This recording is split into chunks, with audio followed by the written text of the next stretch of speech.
ఇండస్ట్రీలో ఏంటంటే ఒక స్పెసిఫిక్ అంటే ఇప్పుడు ఒక క్యారెక్టర్ చేసి ఆ క్యారెక్టర్లో బాగా పండితే కనుక, అంటే ఆ క్యారెక్టర్లో బాగా మీరు ఎలివేట్ అయితే కనుక అదే తరహా పాత్రలు వస్తూ ఉంటాయి.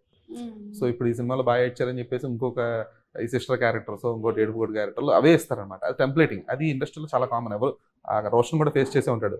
ఇది బాగున్నాయి కదా అని చెప్పేసి అదే తరహా కొంచెం యాంగ్రీ క్యారెక్టర్స్ ఇవన్నీ ఇచ్చుంటారు. నాకు తెలిసి నా విషయం నీకు వచ్చింది. డిఫరెంట్ వచ్చాయి. బట్ థింగ్ ఏంటంటే ఇనీషియల్ గా ఫస్ట్ లో చిన్న చిన్నవి అవి జరుగుతూ ఉంటాయి.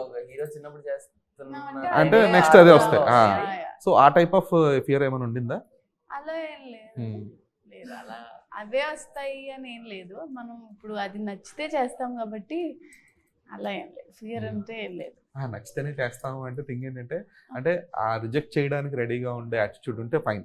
అలా అని లేదు. అంటే ఇప్పుడు అదే క్యారెక్టర్స్ వచ్చినా కానీ అవి చాలా ఇంపార్టెంట్ అయ్యాయి అనుకోండి, అవి చెయ్యొచ్చు కదా. సో అలా అంటున్నా. రిజెక్ట్ అయ్యే యాటిట్యూడ్ నాకు లేవు. సో అలా అంటున్నా.